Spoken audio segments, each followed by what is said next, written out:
Super മൂവിയാണ്. Through out കോമഡിയാണ്. നമുക്കൊരു ടൈം ട്രാവൽ ഒക്കെ ഉണ്ട്, അത് കാണാനായിട്ട് നല്ല രസമുണ്ട്. സെക്കൻഡ് ഹാഫ് കുറച്ചും കൂടി ഇൻട്രസ്റ്റിംഗ് ആണ്. പിന്നെ ജയസൂര്യ നന്നായിട്ട് ചെയ്തിട്ടുണ്ട്, വിനായകനൊക്കെ നന്നായിട്ടുണ്ട്, വിജയ് ബാബു ഇങ്ങനെ എല്ലാവരും നല്ല അടിപൊളിയായിട്ട് ചെയ്തിട്ടുണ്ട്.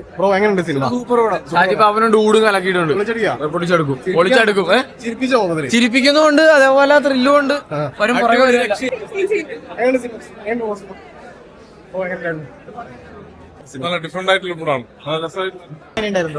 നൈസായിരുന്നു, നല്ല സിനിമയായിരുന്നു.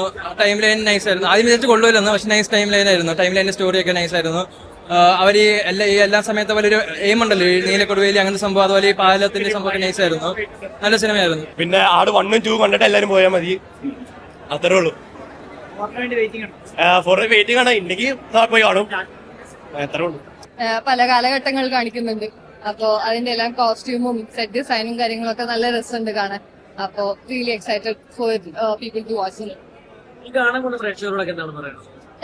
പ്രേക്ഷകർ കാണട്ടെ എന്നിട്ട് അഭിപ്രായം പറയട്ടെ. Hopefully everyone enjoys like part 1 and part 2. നമ്മൾ ആഡ് 1 and 2 എൻജോയ് ചെയ്ത പോലെ എൻജോയ് ചെയ്യുമെന്ന് പ്രതീക്ഷിക്കുന്നു. പ്രേക്ഷകർ ഏറ്റെടുക്കുന്നു പ്രതീക്ഷ. ഒരുപാട് എന്താ പറയുക, പുതിയ കഥാപാത്രങ്ങൾ ഇതിൽ ഇൻട്രൊഡ്യൂസ് ചെയ്തു. ഇപ്പൊ എന്റെ ക്യാരക്ടറിനാണെങ്കിൽ പോലും ഇങ്ങനെ ഒരു ട്വിസ്റ്റ് ഞാനും പ്രതീക്ഷിച്ചില്ല. കഥയിൽ വരുമ്പോഴത്തേക്കും ഇങ്ങനെയാണ് വരുന്നതെന്നുള്ളത്. സെക്കൻഡ് വെച്ചിട്ട് തേർഡ് പാർട്ടാണ് ഏറ്റവും കൂടുതൽ.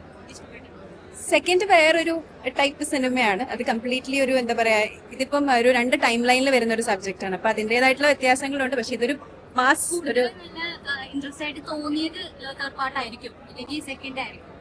സെക്കൻഡ് പാർട്ടായിരിക്കും എന്റെ കുറച്ചുകൂടെ ഫേവറേറ്റ്. തേർഡ് പാർട്ട് ഇവര് 2 രീതിയിൽ എടുത്തേക്കുന്നുണ്ട്. ഒരു എന്താ പറയാ, ഒരു എക്സ്പെരിമെന്റൽ ഇതാണ്. പക്ഷെ വളരെ ഭംഗിയായിട്ട് തന്നെ ചെയ്തിരിക്കുന്ന. ഇതിനോട് ഇഷ്ടക്കുറവൊന്നുമില്ല.